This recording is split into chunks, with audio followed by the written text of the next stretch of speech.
going to show you how we pack for the Wonderland Trail. We've done the trail 4 times now. This is going to be our 5th time this year.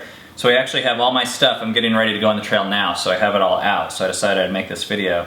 Let's get started. So the first thing, this is what I wear. And these are kind of some Merrill light hikers. Our family, we've done this trail with our family, with kids and adults. We always use pretty lightweight, really breathable shoes. So a lot of people really go with the boots thing. And what I've noticed with that is that it creates a lot of problems with blisters and things like that. So we're going for lightweight, and for the kids we go for whatever's cheap. They've used like the Target $15 just running shoes, and they've been completely fine. So you probably find with running shoes, these have a little bit more support. They're super breathable. I've used those, I think, every year that I've done the trail. And this is what I wear, and I've worn this every year on the trail. These are the REI Sahara pants. It's just a lightweight, breathable, and it actually zips to form pants, but I don't have those on now, and I don't usually wear those unless it's like at night. And then, where is it? I have a pocket knife that I always keep on me, and this is a National Geographic, kind of like, it's a plastic type map that I always keep it in my pocket. It doesn't get ruined because of sweat. You can see it's worn down from all the years. I keep it in my cargo pocket just because I use it all the time. So I really like having that on me, and I use other maps too, but this is the one that I always keep in my pocket. And I use a breathable tank top just because I like tank tops, as you can tell. But I've used this every year for the last 10 years of hiking, and that works out pretty good. And then I take a bandana and I use that just as a headband. I use it to dip in glacier water a lot of the time to put in my head just to keep cool, especially if you're in the sun, and you can use it to keep warm too. And these are just some like light hiker socks. These are like 3/4 length, but you can use anything. And I'll put these over here.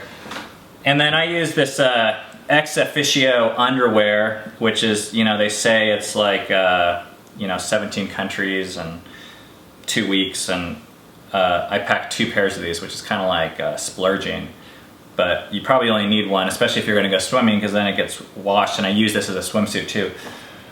And then I actually use this watch, which is the only thing that's really important is that it has an altimeter on it. An altimeter, you'll find, is really helpful on Mount Rainier because there's so much elevation gain and loss that something that you can use for navigation is an altimeter. It helps a lot, I think, way more than a compass, because the trail is marked very clearly. So any reliable altimeter. I used to have an analog one that I really liked, and I lost it, and now I use a digital one.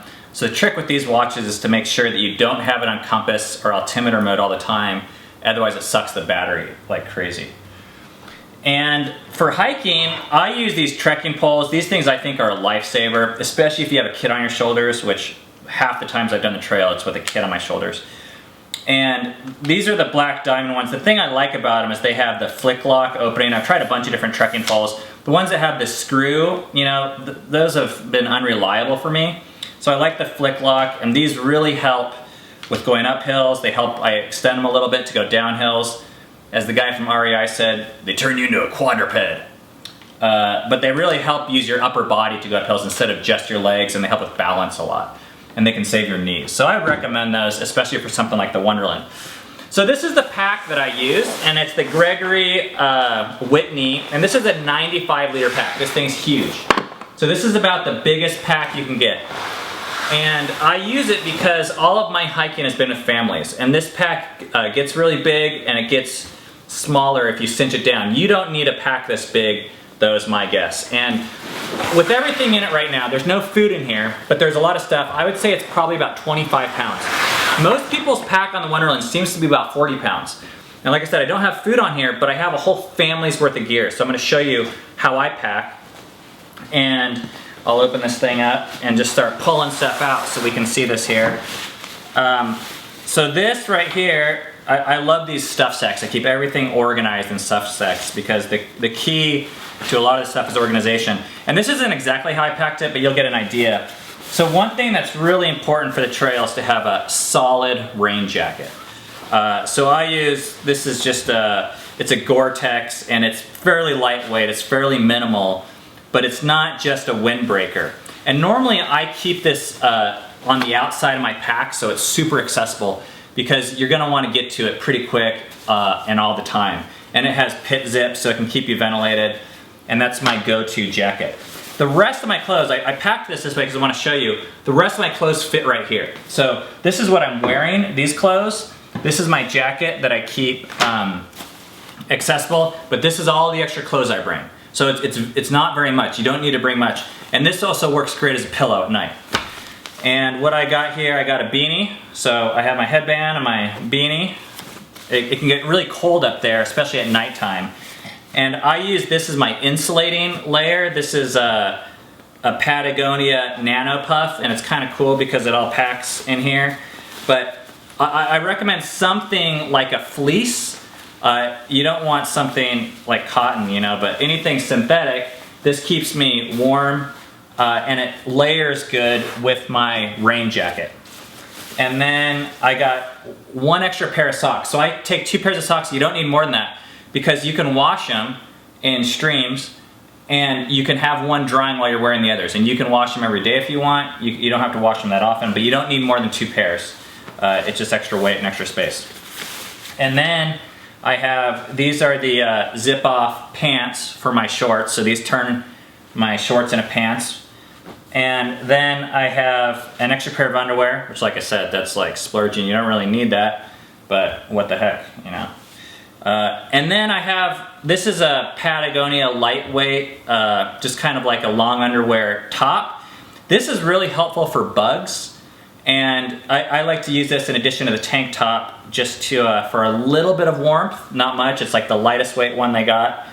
And it's also good for sun protection and things like that. So I recommend a long sleeve shirt and an insulating layer and a rain barrier. So those are my clothes. I'm gonna move that this way.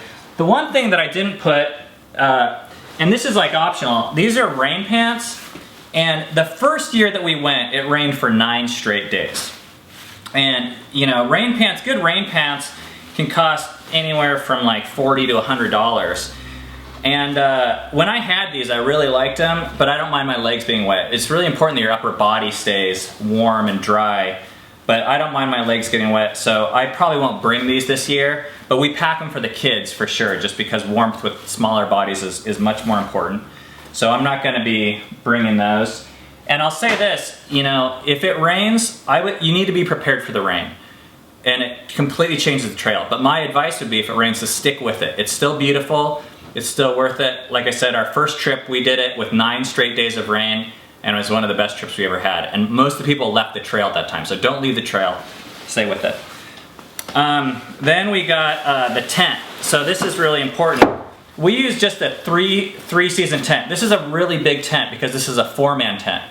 And this 4-man tent actually holds our entire family of 7 people. So if you're doing it with 2 people, you'd be fine with a 2-man tent. If you're doing it with 4 people, you could do it with a 3 or 4-man tent. But these are the stakes, and this is the tent. This is probably about 5 pounds. And I probably won't be carrying this. I'll have a kid carry this, because this is community gear. So you don't need a tent for every person. So I'm gonna set this over here. And the same thing, this is my cook set. And we use, we've gone different ways. We've done the jet boil, which is great just for boiling water, I think. But if you're gonna be in a larger group, I'm going with a white gas system. That's what I've used over the years. I paint all my stuff the same color so I can tell it apart. We're taking 2 bottles of fuel. That's a lot for, you know, but we're cooking breakfast and dinner for a large group. And this is my cook system, and I just have 1 pot. I don't like to carry multiple pots. You can't cook with multiple pots. So to me, it's not worth it to carry around. And the pot is great because you can carry stuff in it, and then you use it for a lot of things. And in here, I have my stove. So this is a MSR. It was 10 years ago that I bought this thing. I don't even remember what it's called. I think it's like the Whisper Light International or something like that. But it works out great. And in here, I got the pot holder, and that's all I need there. And then these are some of the things that I think are helpful for cooking. I bring olive oil And then if you're doing a lot of cooking instead of just the freeze-dried meals, which we're gonna be doing cooking this year, salt and pepper and olive oil are helpful. If you're just doing freeze-dried, it's all seasoned already. And then we got 4 of these spork things. We have 7 of us, but we only need 4 because there's only 4 that can fit around the pot at a time, so you gotta just share. And then I have one of these silicone like spatula things I take off, and this is a great pot scraper to clean when you're done. And then I have a little bit of this like Camp Suds soap that we use to clean. So that's the cooking system. And like I said, this is for the whole group. So it's kind of heavy here, but this cooking system is good for 7 people. So we'll have someone carry 1 bottle of fuel, someone carry this, someone carry the tent, and it actually works out pretty good. I'm gonna put that up there. And then, what else we got here? We use these 3/4 sleeping pads, and I use these Velcro things, and they deflate pretty small. I like the type of pad that goes in your pack because if it's outside, there's a high chance that it could rain and just get really wet. And I like my sleeping stuff to stay really dry. In fact, one of the tricks that I use, and you'll see this, is I put everything that I want to stay dry in my pack in garbage bags inside my pack. Garbage bags have really saved us. So to pack 3 or 4 extra garbage bags, this is my sleeping bag that I use. It's about a 40-degree bag. You don't need a 30-degree bag. It gets a little bit chilly, but if you have multiple people in a tent, it stays plenty warm, and it'll pack down a lot smaller than this. But for example, I will take this stuff sack and I'll put it in a garbage bag and then roll it up, and then put the garbage bag inside the backpack, because the year that we got rained out, there was just water everywhere, but except for the garbage bag. So the things that you want dry are your sleeping bag and your insulating layer of your clothes. So I made sure those were always dry, and then throughout the day, you can get absolutely soaking, but as long as you have something warm and dry to get into at night, you're generally fine. A few other things I'm gonna point out about this pack is I have one of these side water bottle holders. This works really great for me. We get these just from the grocery store. This is like the Smart Water container, and you can get a whole case of these things at Costco. This is just like their sport drink, and the bottles with the drink in them are 50 cents a pop. And I just want to show you, so this is a typical Nalgene bottle. This is what I used for the first few years. This thing weighs about 1/3 of a pound, and these things weigh 1 or 2 ounces each. So it's actually like, when you're carrying 14 of these things for our group, or 1 per person, it makes a huge difference in the weight and even the cost, because these things are so much cheaper. So I'm gonna put this away. And of course you can peel all the labels off so you're not walking around like a giant advertisement in the woods, which is pretty annoying. And this is another thing. Where'd it go? Oh, I love keeping these guys handy. Just like a super lightweight pair of flip-flops. These things weigh like 2 or 3 ounces. And at camp time, this is so great. So I keep these accessible. And let me see if there's anything else in here. Okay, nope. Oh yeah, wet wipes. Once again, this is a community item. We'll bring like probably a whole pack for everyone. In the past, we've actually had to bring babies and change diapers. That's a hassle. But these are kind of nice. It's like a luxury item. It's like you can take a little shower in your tent every night. But like I said, 1 pack for a huge group. You don't want to overpack those. Those things are heavy. In the top of my pack, these are the things that I want the most accessible. This is what I keep in the top of my pack. Is I take a bag of bags. These plastic bags are awesome. They'll save you. I love these things. These are like the produce bags you get. I usually try and take 10 of them on a trip. And you can stick your iPhone in there, dirty socks, garbage, dirty diapers if you're packing up the kids, extra food, all sorts of things. You never know when you're gonna need them. And then I usually bring probably like 3 or 4 garbage bags or extra garbage bags. With us, we put our backpacks outside of our tent because we don't have enough room inside of our tent. So you can put a garbage bag over the top of it if it's raining, and it will act as a massive rain shield. Or if bags rip, or you can put kids, we've had kids take naps on garbage bags, and they can be really helpful. So this is my little like cheater bag, and it's pretty lightweight, but these can keep things really dry. Also in the top here, This is my kind of like personal bag, and this is where I keep everything really important that I need to get to all the time. So this is a little like camera or iPhone case. I use it to hold memory cards and my iPhone, which is nice to have in a little bit of insulation because there's a lot of heat and coldness that I don't like the battery getting cold. Toilet paper in a Ziploc bag. You can also put the toilet paper in the produce bag. And then toothbrush and toothpaste. This is like, you don't need much for hygiene up there. Pack light. We've gone years where all our kids share one toothbrush or one spork when we're really cutting down on weight, but you really feel it up there. And then this is my emergency kit. This Ziploc bag is kind of on its way out. It's a bit of a different emergency kit than some people pack, so I thought I'd show you. This is one of those like gel things. These are terrible for food, I think. But for an emergency, if someone's in shock and they just need like calories quick, these things have really helped me. And I do some parachute cord. This is probably about 15 feet of this. An ace bandage because we've had a sprained ankle before. A lighter. I do 3 different lighters that I keep in different places in case something gets wet. This is like this stuff you get at Home Depot. It's this just plastic tape. And I use this to mark trails because the worst thing that can happen when I'm leading a group like a family is that we get split up. So if someone goes ahead, I have them take this, and if there's ever a split in the trail, I have them mark which way they head just because it's not worth it. And I do some of this 3M paper tape. This is way better than a Band-Aid. You can use it for blisters, but primarily for blisters, I use a little roll of duct tape. That's the best thing for foot protection. Dental floss is a must for me. A little sewing kit, lip balm, some extra batteries. And then I do a little can opener. I take this. And then super glue. This is good for like emergencies or wounds or even some of your gear. Like little tiny things don't weigh very much at all. So that's my emergency kit. Not very big, and it has kind of a lot of different purposes. So you can see it all fits in this thing.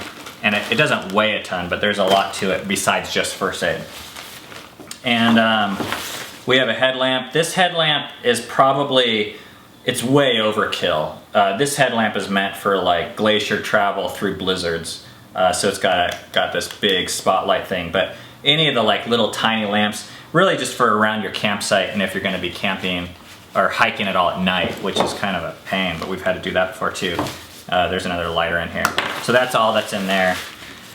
And then this pack is really helpful. This is my, where I keep all my papers that are important. And this is like one of those trail Ziploc bags. It's pretty durable. You can buy these at your outdoor store. And in here, I keep a pen. And this is an elevation profile map. You used to be able to download this from the website, and it shows you all the elevation of the campsites. That's really helpful because for navigation purposes, you can see where you're at if you have an altimeter. I keep my permit in there. We always take a journal and write down everything that happens every day. That's really helpful. This is from the park guide. I like having this around. This has all the phone numbers and hours of the visitor center for emergency. I just rip out this one page. And we've had to use these phone numbers before just to call or change your permit. There's a few places where there's phones at Longmire and White River, I believe. And then I like just all the different maps you can get a hold of. This is, I don't know what map this is. This is the Wilderness Trip Planner, so it shows kind of exact mileage in between the campsites. And then these are the Green Trails maps, which just are more specific on certain areas, like at the east side of the mountain and the west side of the mountain. And then that doesn't weigh very much either, but I just keep it all in there, safe. And that's pretty much it. There's the final thing, we used to pack a bunch of like bars, and we found that those are they're expensive.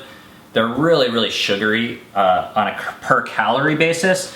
So now we kind of do this like, you know, we make our own with predominantly nuts, and we'll use a little bit of dried fruit, but it's really hard to get a hold of dried fruit that doesn't have added sugar. So these are bananas, those have a ton of sugar in them. We just kind of make our own. And we kind of figured out that, you know, you want about 2 or 3 ounces per snack. We eat about 3 or 4 snacks a day. So if you multiply that by 7 people, and then you multiply that by 12 days, you end up with 40 to 60 pounds of just snack food. So that, you can just figure it out by the poundage, and you can divvy it up into days. And we've used the cash system every single time. This time we're not. We're going to try and carry all of our food the whole time. just because we think it'd be a little easier and a little more interesting. But the cash system works great. You can mail food and all that. But hopefully this is helpful. This is the packing that we've used. The only difference for kids, kids packing is pretty easy. I recommend the same layering system. We get rain pants for them, and just running shoes, and 2 pairs of socks, and 2 pairs of underwear. And if they're younger kids, you might want an insulated lower layer, like fleece pants. Otherwise, you want a fleece top, and then a rain jacket, and then a short sleeve shirt, and a long sleeve shirt, and maybe a beanie, and you're good to go. You just have to do that for every kid, and we have kids backpacks. And the final thing I'll say for kids is with sleeping bags, you can save on weight a lot, because you don't need sleeping pads for everyone, and you don't need sleeping bags for everyone.